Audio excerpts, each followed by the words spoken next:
திருக்குரான் சூரியனை ஷம்ஸ் என்று குறிப்பிடுகிறது.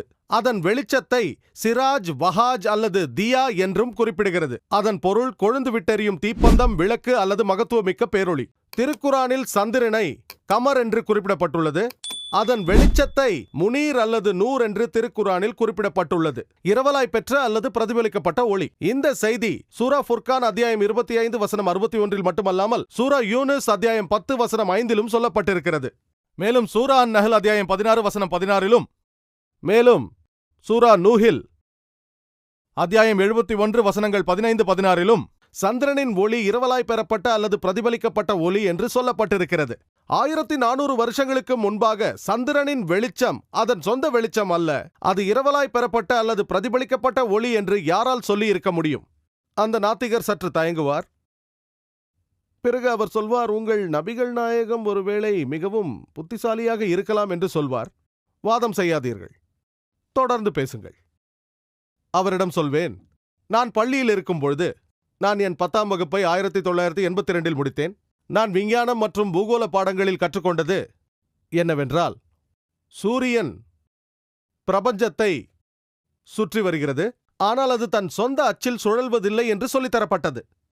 உடனே அந்த நாத்திகர், சூரியன் தன் சொந்த அச்சில் சுழல்வதில்லை என்று திருக்குரானில் சொல்லப்பட்டிருக்கிறதா என்பார். இல்லை இல்லை, இது நான் பள்ளியில் கற்றுக்கொண்டது என்று கூறுவேன். 1982 28 ஆண்டுகளுக்கு முன்பாக நான் பள்ளியில் இருக்கும் பொழுது நான் கற்றுக்கொண்டது என்னவென்றால், சூரியன் பிரபஞ்சத்தை சுற்றி வந்தாலும் அது தன் சொந்த அச்சில் சுழல்வதில்லை என்று. ஆனால் திருக்குரான் சூரா அன்பியாவில் சொல்கிறது, அத்தியாயம் 21 வசனம் 33 இரவையும் பகலையும் ஏற்படுத்தியவனும் சூரியனையும் சந்திரனையும் படைத்தவனும் அந்த அல்லாஹ்தான். அவை ஒவ்வொன்றும் வெவ்வேறு மண்டலங்களில் நீந்திக் கொண்டிருக்கின்றன. இதில் பயன்படுத்தப்பட்டுள்ள அரபு சொல் யஸ்பஹூன் அதன் மூலச்சொல்லாகிய சபாஹா என்பதிலிருந்து வந்தது. ஒரு அசையும் பொருளின் இயக்குத்தன்மையை பற்றி விவரிக்கும் சொல்லாகும்.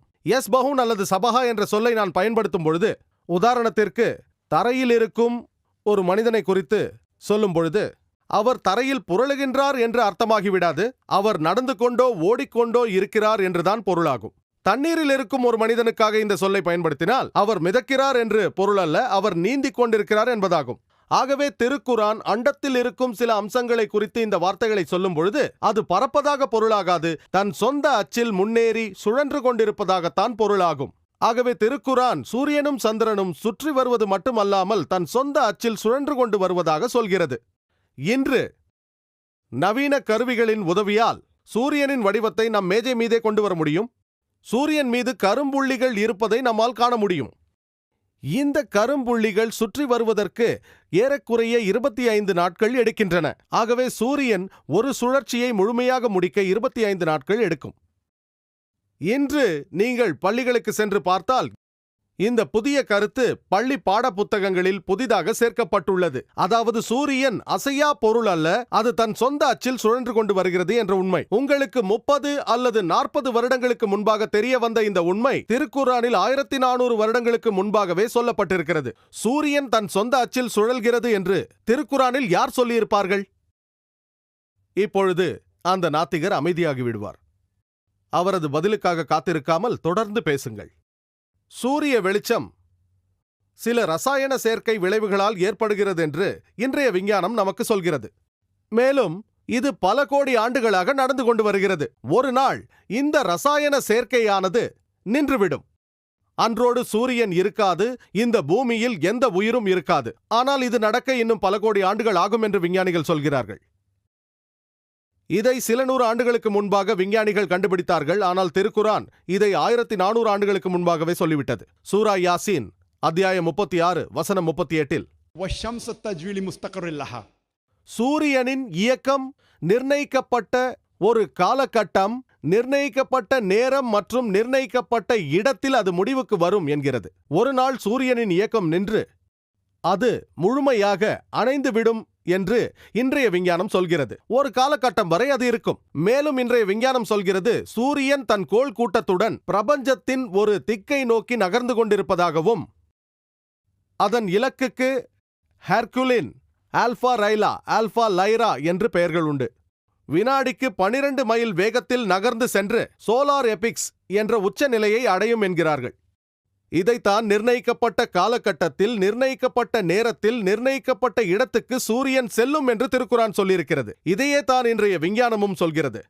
இன்று நமக்கு விஞ்ஞானம் சொல்லும் இந்த விஷயங்களை 1400 ஆண்டுகளுக்கு முன்பாகவே திருக்குரான் சொல்லிவிட்டது. இதையெல்லாம் திருக்குரானில் யார் சொல்லியிருப்பார்கள்?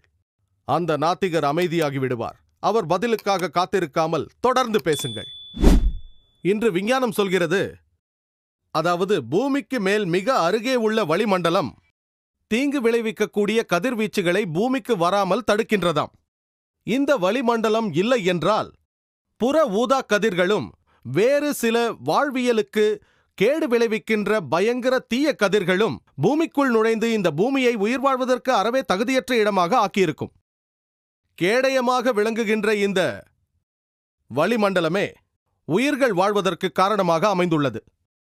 திருக்குரான் சூரா அன்பியாவில் அத்தியாயம் 21 வசனம் 32 வானத்தை பாதுகாக்கப்பட்ட ஒரு விதானமாகவும் அமைத்தோம் என்று குறிப்பிட்டுள்ளது. பூமியின் பாதுகாப்புக்காக உள்ள ஒரு முகடு அல்லது கூரை என திருக்குரான் குறிப்பிடுகிறது. விஞ்ஞானம் இதை சமீபத்தில் தான் கண்டுபிடித்தது, 50 அல்லது 100 ஆண்டுகளுக்கு முன்பாக. ஆனால் திருக்குரானில் 1400 ஆண்டுகளுக்கு முன்பாக சொல்லப்பட்டுவிட்டது. நான் உங்களை கேட்கிறேன், பருப்பொருளின் நிலை எத்தனை உள்ளது? பருப்பொருளில் எத்தனை நிலை உள்ளது? நாம் பாடசாலையில் படித்தோம். பருப்பொருளின் நிலை எத்தனை உள்ளது? எத்தனை? 3. திடம், திரவம், வாயு. சரிதானே? சரியா தவறா? பருப்பொருளின் நிலை எத்தனை உள்ளது? அநேகர் 3 என்கிறார்கள், சிலர் 4 என்று கூறுகிறார்கள். நான் பள்ளியில் படிக்கும் பொழுது 3 நிலைப்பாடுகளை பற்றி தான் படித்தேன்: திடம், திரவம் மற்றும் வாயு. அண்டவெளியில் உள்ள ஒழுங்குற்ற விண்வெளி அமைப்புகள் பல கோடி உண்டென்றும் அவற்றிற்கிடையே சூன்யம், வெற்றிடம் உண்டென்றும் விஞ்ஞானிகள் சொன்னார்கள்.